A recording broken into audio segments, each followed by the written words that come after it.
I had this memory pop up recently from when I was around 4 or 5 years old. I had just skinned my knee, and I remember I was sitting on my parents' bed, surrounded by my parents and my sister, and my mom had some sort of an antiseptic. I remember it smelling really horrible. And right before she put it on, she says, "This is gonna burn, but it's important. We have to do this." So we all count to three, and she puts it on, and it burns. But my parents and my sister are blowing on it like you would blow on hot soup. And it helped. I don't know how, but it helped the pain. And I think grief is a lot like that. Experiencing a wound, it hurts. The healing process, it hurts. But you can't skip over it. But being surrounded by loved ones, all on board to help you, makes the pain bearable.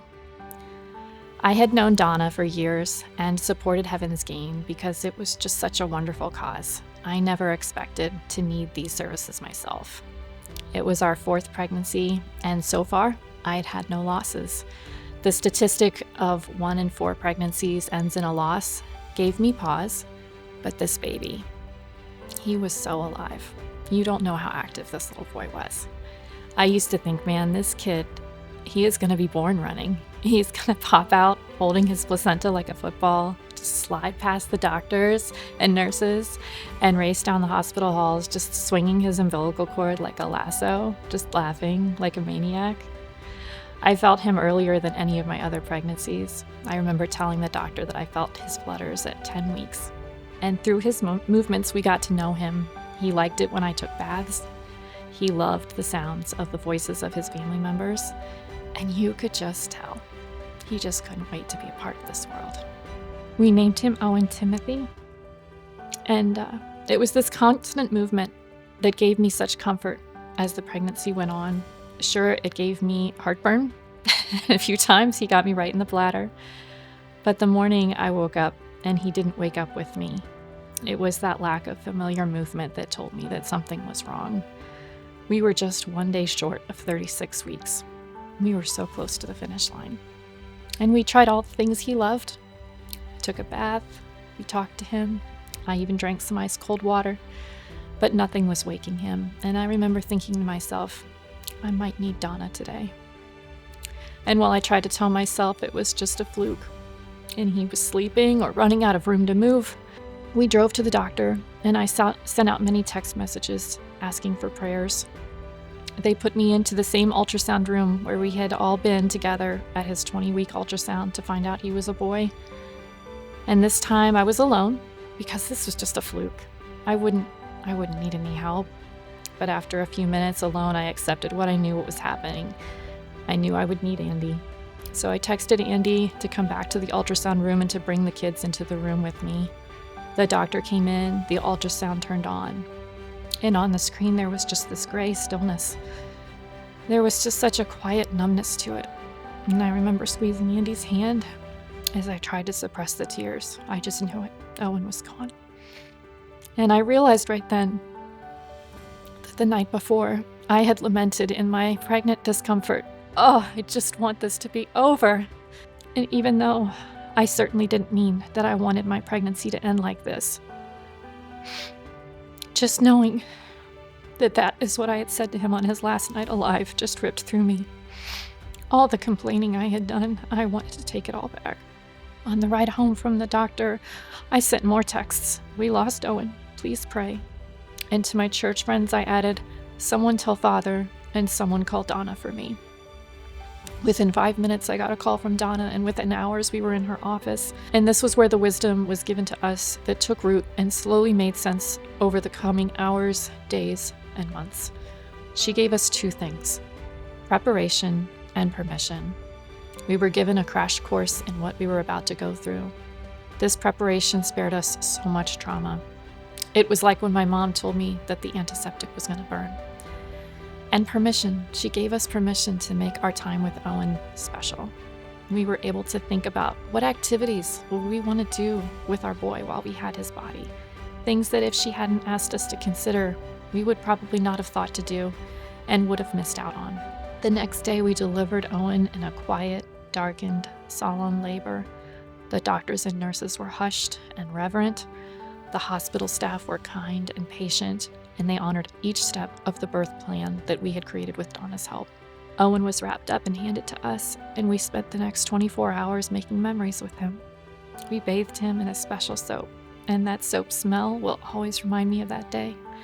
The kids all got to hold and read to their baby brother. The grandparents got to rock him in the rocking chair. I did this little piggy went to the market on his tiny toes. Lots of pictures were taken. His hand and footprints turned into mementos. He was baptized and commended to heaven.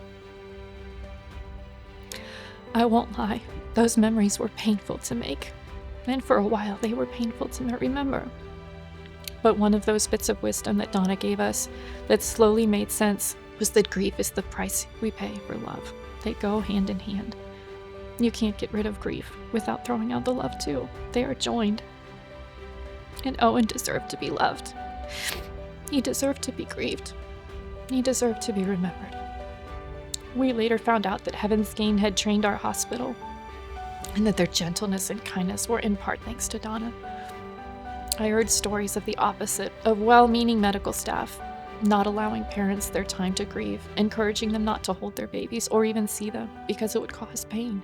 But I'm here to tell you that I'm thankful for that pain. The memories that we made, at some point, had less pain and more beauty.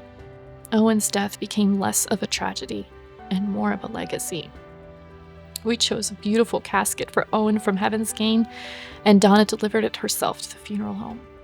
We were able to give him a burial and a mass and a funeral. His short life was honored. He mattered, and he would be missed. Another piece of wisdom that Donna gave me was that our boy would be a powerful intercessor for our family, praying for us. She said that losing her sons had given her a greater desire for heaven, and an eagerness to not only meet her Heavenly Father, but to meet her boys. That has been so true for me.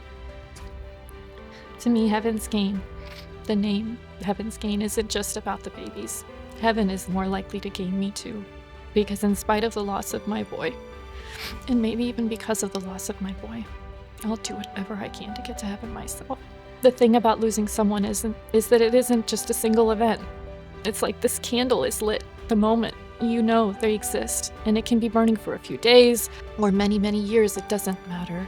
That candle is lit in your life, and you look forward into the future, and you can see that candle lighting up every room and every event just a little brighter than it would be without them. I saw vacations and holidays, birthdays, and even weddings in my future that would include Owen. And each of those rooms and events is a little darker than I had pictured it. And that's why those milestones hurt. They're darker than you expected them to be.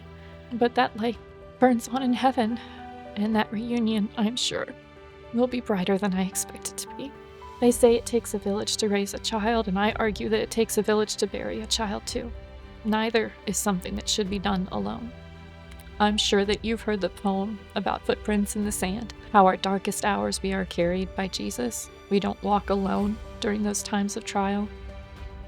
But the thing that isn't in that poem is that God uses others to carry us. Each of us is the hands and feet and arms of Christ during someone's dark trial. Or at least, that's how it's supposed to be. And that's how we felt during our darkest hour, carried, loved, cradled by those that love us. And while I have the opportunity, I want to thank Donna. I want to thank all those who work behind the scenes at Heaven's Gain and all the people in our village that helped us, loved us, and carried us. They and you have been the difference between tragedy and legacy. Thank you.